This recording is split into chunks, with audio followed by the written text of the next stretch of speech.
Come On is a film that was a bit of an awards contender earlier in the season. It premiered at Telluride. It's a black and white drama written and directed by Mike Mills. Mike Mills is one of my favorite indie directors. I love every single one of his films that I've seen, and that's two of them. Okay, the joke is he's not directed a lot of films, but the two films that he has made that I've seen, he made Thumbsucker as well. Right. But Beginners and 20th Century Women, really, really important films to me, just in general. Very personal films, very heartfelt, meaningful films for obviously you and him. So, and me, of course. I mean, I like both those films quite a lot. They're quite good. Beginners is my favorite from him for sure. Now, this one is a bit different from those in that it's black and white. It is a little bit more similar to Beginners, where we're not going back into the past, but this is a modern day film. It stars Joaquin Phoenix. I think the first big swing for Best Actor since Joker. The film also stars Gabby Hoffman, who plays his sister, Scoot McNairy, who I was not expecting to see in this movie. Also Molly Webster, Jabuki Youngway, and Woody Norman. Jabuki being in the movie was my surprise. Like, I was not expecting Jabuki, and I was very thankful to see him, but I was just like, man, you're in this movie? Wow, how about that? Yeah, and so this film, it's a pretty simple film to kind of describe. We follow Joaquin Phoenix as, he's unmarried, he's single, he doesn't have any kids, lives in New York, and his whole deal, his job is that he goes around and he interviews kids and asks them questions about politics and the future and just tries to present, it's like This American Life, but Mike Mills's version. And he has a sister played by Gabby Hoffman who needs to leave. She lives in Los Angeles, but she needs to leave town for a little bit in order to take care of her estranged husband, who is dealing with bipolar disorder, and she needs somebody to watch her son. I don't know if they ever put a name to it actually in the film. Is it actually bipolar syndrome? I think they said it in the film. Okay. Unless maybe I missed it. No, I honestly didn't know. I thought they didn't. I thought they left that vague, but I could be totally wrong. I believe that's the case. I could be wrong. Now, her son is played by Woody Norman, who I think this is one of, if not his first performance as a child actor in a feature film. And he is a bit of a handful. It's heavily implied that he's on the spectrum, that he has perhaps ADHD, in the sense that he has a very limited attention span. And, he's a kid who... Say again? Selective interest. Yep, very selective interest. Yeah. He likes to sort of imagine himself as a totally different person, and he has kind of ups and downs. He's kind of himself showing early signs of bipolar disorder, but the film never diagnoses him. Yeah. That said, the film is really about how the two of them start to form a bond when Johnny, the character played by Joaquin Phoenix, goes to take care of Jesse, and the two kind of have their own sort of slice of life adventure together. This is a very sweet, heartwarming movie. It's very funny. It's one of those movies where the characters are really well written. It's not very predictable. Sometimes it is, sometimes it really isn't. It's a very A24 kind of film, and the kind of film you would expect from A24 at this point. But it's not a film that I loved, but it is a film that I appreciate, and I certainly enjoyed watching in the theater. What about you? Yeah, I mean, unlike Jane Campion and Paul Verhoeven, I am well versed in the entirety of Mike Mills' filmography. I've seen all four of his films, and I've liked them all, maybe to various extents. But yeah, we got Thumbsucker, which is it's an adaptation, but it's like a coming of age story. It's kind of what you expect from a Sundance first film or whatever. And then you got Beginners, which is, I mean, not to assume, but I believe it's his film about his father. Then you got 20th Century Women, which is a movie for his mother. And then we got the Uncle movie here with Come On, Come On. I don't know if it's about anyone in particular in his life or if it's another film where it's him reflecting on his own parenthood. I believe he has one or two kids with his wife, Miranda July, who's also a filmmaker. We've discussed her previous film, Kajillionaire, on the podcast. But yeah, I mean, for me, I guess of the three films we're talking about this week, it's probably my least favorite, but that's not to say that it's bad. If anything, I like it quite a bit. Maybe even more than you did, because it's the type of film that when it started, especially with the maybe self-serious black and white filmography, kind of the ponderous voiceovers, the sort of things you kind of expect from an art house A24 movie such as this one. it wasn't like I was against it, but I'm just kind of like, all right, maybe this is a little bit, kind of Mills playing the expected beats a little bit here or something. And that's not to say that the story really varies beyond that. I think it plays out as most people would expect. But what really took me, I guess, halfway through the film was just how almost relentlessly tender this movie is, in a way that makes it weirdly a very interesting complementary piece to The Power of the Dog, in that they're both movies about the vulnerability and the inherent what's the word I'm looking for? Like the unspoken, I guess, sense of being.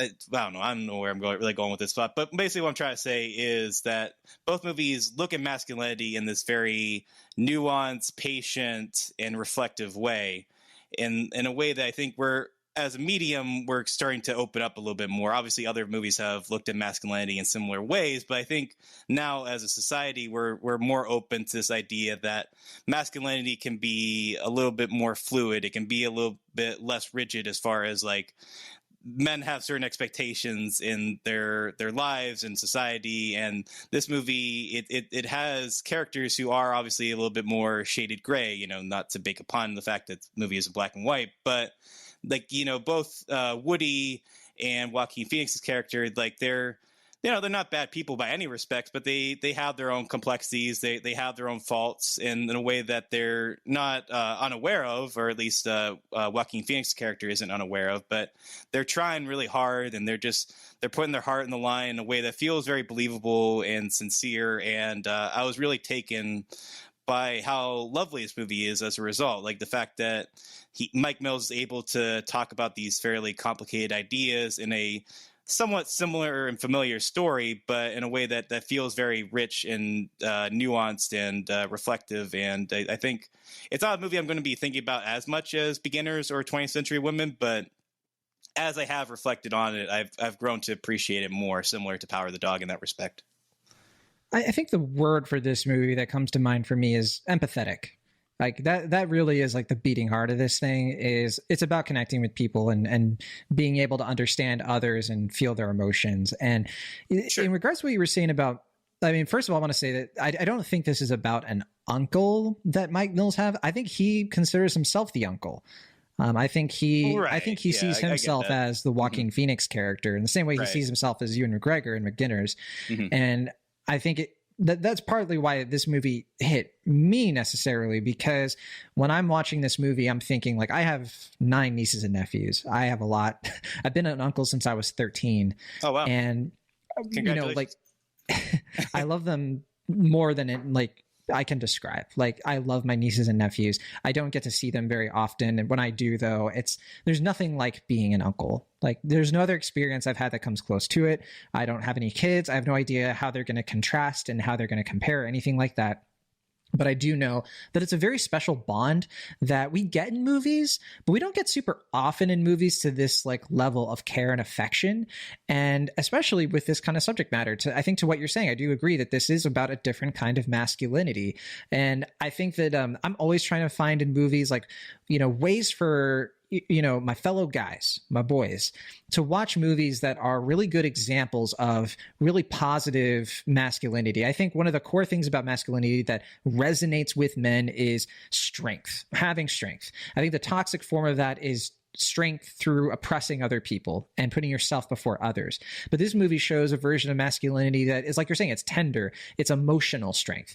It's being able to weather the storm of a kid, because kids are unpredictable, they're tiring, they're impossible it feels. And it's not, this movie recognizes that it's not something that only men deal with. Obviously, there's, of course, femininity, and they have their own version of strength in that way. This movie is positing that men can fill that role and do it well, but it's hard, and it's not something that kind of fits the traditional lens of how men are seen as caretakers. And I've always found that very unfortunate. And so I really appreciate this movie on that level, because it just creates so much empathy for men of a certain age, men who don't do the traditional things. I mean, I think this movie is very purposeful. Like, he's not divorced. He was never married. You know what I mean? Like, it's not that he has a kid that he doesn't talk to. He's just never had a kid. He just chose not to do those things, even though those are things we expect from a man his age. And so stuff like that I thought was really interesting, really very A24, I'll say again. But I do agree with you that I don't think that this movie, for me at least, hit me as hard, anywhere as hard as Beginners or 20th Century Women. I'm not sure why. I think it's because maybe this film doesn't really go very hard, right? It doesn't really, punch like in a lot of meaningful ways. And I think it's kind of on purpose. I think it's trying to be a little bit more of a hangout movie, which I appreciate too. I think so. I also think that, because his previous 3 films have this sort of nostalgia quality to them, I think he is a little bit more certain of what he's trying to say with those characters and all that. And like you said, like, I think his avatar is like the male leads in those films. So like, Lou Taylor Pucci, or how you pronounce his name, in Thumbsucker, I think that's a character he probably most identifies with. Ewan McGregor in Beginners, and I can't think of the kid in 20th Century Women. I apologize to that actor. But yeah, with this film, like, I agree with you that it's his chance to look on the other side of the pond, like in that, like, the previous films were his look at, like, him like looking up to like his sort of mentor figures, or like the people in his lives that shaped him as a man. But now it's him looking at like how he's going to shape a man in his, for the next generation. And I think obviously, as I've suggested, or we suggested, all these films are very personal to Mike Mills. I don't know him personally, so I can't say with confidence, but I'm assuming as much based on what I know about the guy and what I know about his work. And so I do think this movie is a piece of his filmography, and I do think that it is a nice addition to it. I agree with you that maybe it won't hit me. It didn't hit me as hard as the previous 2 films, because it is trying to be a little bit more casual. It is being a little bit more,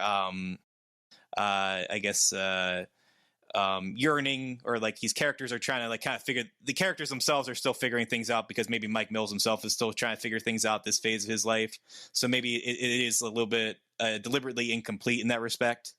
So maybe it doesn't hit quite as hard emotionally, but yeah, I really like how the movie parallels the perspective of the 2 characters, as far as like the fact that like our adult characters are, they're not like childlike, but they have this kind of emotional insecurities themselves, where it's just like you're kind of expected at a certain age to, just have that adult mentality, and like everything kind of makes sense. And you look back on the way like your parents were at that age, and you just kind of like, oh, at some point it's just going to click. And, as trite as it might be to say, eventually as you get older, you kind of realize that like that just doesn't really ever happen. You just kind of get older and things just settle into a certain groove, whether you like it or not.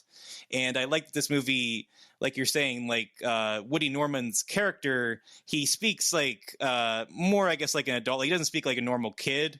I didn't really find that annoying at first. Some people suggest as much, but I thought that was actually an interesting idea. Like the fact that Woody is more eloquent or articulate than other kids, but yet he's like, also emotionally, still not really sure of himself. And obviously he's a kid, so he's figuring things out as he gets older.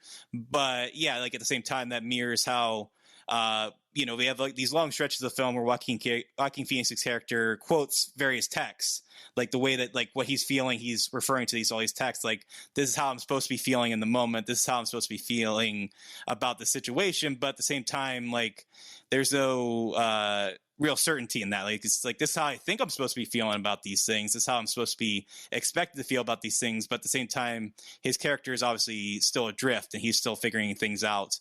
But he's at a phase in his life where he's like, well, I kind of just need to buck down and have some certainty and do these things. And so I don't know. Am I rambling? Does this make any sense? You're rambling quite a bit. I love it. All right. I don't know. I almost went blah, blah, blah, blah. Right. That's one of my favorite scenes. Yeah, exactly. But does that make any sense at all, or am I just going mad? It makes sense to me. I mean, this movie, it's so weird because there's so much under the surface. Like when you first watch it, it's like, hey, that's simple and sweet. But then when you really like dive into it, like, especially with this kid, I think that he's like, well, first of all, I think this is probably one of my favorite child performances of the year. Just so much better, I Oh think, yeah, than Jude Hill in tremendous. Belfast. I mean, Jude Hill did a great job. I don't want to, say Yeah, anything negative about the it's kid, fine. but comparatively, I think this is a much stronger performance. To me, I don't know, it has something more meaty to say, Mhm. something more surprising to say. Right. And what this kid has to do, I mean, he is doing a lot in this movie, and he's acting against Joaquin Phoenix kind Yeah. of being a middle-aged sad sack, but Mhm. also one who is a podcaster, which I gotta say, like, have we ever gotten a movie before this that had like podcasting as a profession, but like Yeah. it was not bad? Not bad. I don't know. I mean, The like, only one I'm thinking of in general is Tusk, but like yeah, I was thinking Tusk. That was what I was gonna say as well. it's happened Uh, before, but I don't think we've ever gotten it in a way that's like kind of, I don't know, that takes it kind of seriously, but doesn't, it's not a gimmick. It doesn't feel like a gimmick. It just sort of feels like, yeah, that's this guy's job. yeah, I mean, I think the thing with podcasting, as many people would expect, is that it's just not very cinematic. It's similar to writing. It's just not really. I don't know if podcasting is technically a profession, but it's not It something is. that. For some people, It's a is. huge profession. I mean, it's Sure. booming industry. It is. That's true. I don't want to assume like because like it's not like our jobs to podcast, but we do it. It's our But job in a different sense. sure, It's our duty. It's our duty. Yes, that's actually the word I was going to use. But it's not cinematic because we're not in a radio station. You can't Right, have yeah. a scene where we're just kind of going around. It's like, Ashton, I need those files Mhm. stat. We're Right. gonna go on air in like 10 minutes. Yeah. Right. So yeah, I mean that's like I don't think this is like people would watch this and be like, that's not really like what podcasting is. And it's like, yeah, it's Mike Mills' idea of like podcasting in this sense, and yeah. But I do imagine that it's kind of similar though to like how an NPR podcast would be. Like I said Maybe. before, like This American Life. Like I could actually see that as like this kind of, yeah. Maybe I don't know enough about how NPR works behind the scenes to know for sure, but it wouldn't surprise me. I don't know. I thought it was authentic enough. Like if it had been like, him doing like kind of like in a basement with like three dudes with beards and they were all like talking about like, I don't know, a tabletop game, then sure. Yeah. I'd be like, yeah, I don't think Mike Mills, you know what you're talking about, but sure. I don't think that's what this movie is. We'll have to wait until the Cumtown movie, I guess, to get that. Or the Joe Rogan movie or something. I don't know. Yeah. I don't have too much else to say. I mean, I do have an idea for a double feature. This is my double feature idea. Okay. Inside Out. Yeah, that makes sense. Right? Yeah. Because Inside Out is all about like forming a core memory, as a kid and being in touch with your emotions, even the difficult ones. So I would totally like pair these movies together. I think that'd be super fun. What do you think about Joaquin Phoenix in general in this movie? I know you already kind of commented, but first of all, I think everybody in this is really good. I thought Gabby Hoffman tremendously good in this, and I was super happy to see her. Scott McNairy doesn't have a lot of lines or anything, but he has a really great like expressive performance when we do see him. But Joaquin Phoenix, I mean, I don't think he's gonna get much awards attention, but do you think he should? I don't know if I'd give him like an Oscar for it. And to be clear, it's Scoot McNairy, not Scott McNairy. But I think I just said it kind of quick. Sure, no worries. Just clarifying. To me, I think it's just fascinating as the film he makes after Joker, because Joaquin Phoenix, at least in my opinion, one of our finest working actors. I think a lot of people would agree with that. And he doesn't really work that often. Like he's very selective in what movies he makes. And I find that fascinating. It has a kind of like Brando mystique too. You know what I mean? Like it sets it like he doesn't just get out to work all the time. Like when he makes a movie, he wants to make it for whatever personal reason. And I do think it's not a coincidence that he makes this movie around the time he's becoming a father himself. He just had a kid with Rooney Mara. Just saw her in Nightmare Alley. That's true. Yeah, we'll with another man. There you go. Scandal in Hollywood. Scandal in Hollywood. But yeah, I mean, for me, I think it's a very intuitive, natural performance. It's what I expected from Joaquin Phoenix in this film. He has a moment where he does a Macho Man Randy Savage impression, and that delayed me to no end. But yeah, it's obviously a type of performance where I can see why, coming off of the Joker, which is deliberately meant to be like one of the most intensive performances he's ever done. Like he had to like lose a bunch of weight. He had to like kind of be in a manic state the whole time. I can certainly see why he chose to do a movie where he could just kind of like, be a little bit closer to himself. at least as far as I can tell about the man. But yeah, I mean, I think it's a very lovely, meaningful performance for him and for Mike Mills. I don't think it's the type of performance I'd give the dude like an Academy Award for, but I think it's another outstanding performance from an actor I admire quite a bit. Yeah, I totally agree. I think one thing this movie does that I don't think we usually see from Phoenix, and I'm really happy to see it here because it really just shows off his range, is he's a really good actor when it comes to how he listens. Mm-hmm. A lot of this movie is him listening to a kid. And that's a lot harder to do as an actor than a lot of people probably assume. It's something that people don't usually think of. Mm-hmm. But as an actor, like, it's really hard to convincingly show yourself listening to another person without it looking like you're teeing yourself up for your next line. It's one of the more complicated things to do in a film, especially with a child actor. Yeah. Or that you're like talking down to them or like, you know, being like stern wagging the finger and all that. And you're actually listening to them. Right. Exactly. That's what I mean. Yeah. Yeah. I think this movie, that is a very nice like feather in its cap. And, you know, it's something that, you know, if I was compiling a list of like movies that are just especially good movies about listening to other people and being empathetic, this one would absolutely make the list. So it's not something that's like the best at anything, but it is a film that is just like really, really good at everything. And I don't think it has any like major flaws. Like there was no point where I was bored in this movie. There was no point where I was like, I just want it to end. I don't think it overstays its welcome. I think it's structured pretty nicely. It just, you know, it doesn't pack a huge wallop. It doesn't have like something extra special that like really pushes it to another level for me, but I hold it in high esteem. But I think it's a type of film that I can certainly see why certain people are like, that's one of the best films of the year, really hit me hard, like I was bawling and all that. Like it's a type of film that I think if you're on its register, it's very easy to be overtaken by this film's subtle graces. But for me, yeah, I mean, yeah, I would probably put maybe like my top 50 for the year. I don't think it'll be in my top 20 or 30 or anything, but it's a type of film that when I think back on, it's a type of film that, you know, maybe a few years from now, I'll think back on how like a wry smile and be like, oh yeah, come on. What a nice, simple, sweet pop movie. It in, dear. Yeah. What a nice little movie that was, you know, like, I'm glad I saw that. You know, it's a good film, but I don't think it's like an amazing tour de force or anything, but it's not really trying to be either. So sure. You know, great. Yeah. I kind of wondered too while I was watching. I was like, I wonder if I would like this even better if it was just in color. There was never a point where I was like, good thing that was in black and white. There were a couple of scenes where I think it does serve his feeling of like when he would lose the kid. Right. Like I think it is more terrifying in black and white. Yeah. Because you can't tell where the kid is. Mm-hmm. Other than that, though, I wasn't sure if it felt all that necessary. But do you disagree? I don't disagree. I don't think it would have been better in color, I guess, if that makes sense. Like I don't know. I'm just curious. Like I'd like to test out the theory. Yeah, I mean, I'd be curious to know why Mike Mills felt compelled to shoot it in black and white. Especially because like Promising Young Women is such a vivid film. It's one of the things I remember the most about it. I mean, it's Santa Barbara. You kind of have to do that in color based on what the kind of movie it is. But I think, I mean, if I had to assume, as I was suggesting earlier, I'm assuming it's because the characters are in this kind of like gray, phased out perspective, and they're like kind of uncertain about where they want to go and what they're trying to do. I think artistically, that's why he made it in black and white, but it could just be he was just like, yeah, I wanted to do a movie in black and white. Who knows? I mean, that could very easily just been the reason. I have no idea.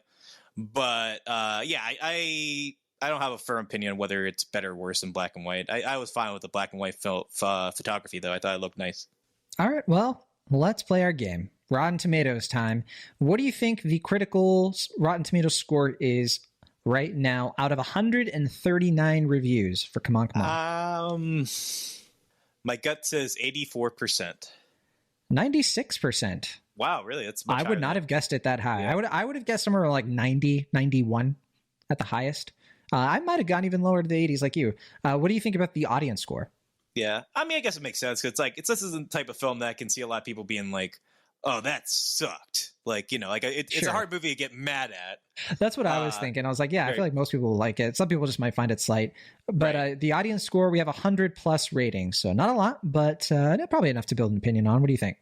I would say, 88%. A little off, but you never got to the spot on that you did earlier in the show. But 82%. Okay. So my gut reaction initially was 79%, but I was like, no, that's too low. got to go with your gut when it comes to Mike Mills. I think. Guess so. I guess Yeah. so. All right. That'll do it for our show. Interesting show. We talked about 3 R-rated films. I don't know when was the last time we did that. Was this R-rated? I thought it was PG-13. It's R-rated. No, I'm looking at it right now. Yeah, they dropped the F-bomb a few times. That's yeah. right. Yeah. And I think Benedetta's R-rated. I'd have to double check Common Sense Media. I think it's actually unrated, if I'm not mistaken. I wouldn't be surprised. No, I think no. They rated it, I think, this past week. Actually, it's like freshly R. But you're saying like it probably wasn't rated when it was playing in France. Well, they have a different rating system, but as far as the MPAA, I don't think they rated it until either this week or this past week. So, like on the AMC app, it was like listed as unrated. So, again, I think it's so bizarre that movie played in an AMC, one of my local AMC theaters. That's so baffling to me. But whatever, I'm glad. Same I'm here. happy. It is strange. Yeah. Yeah.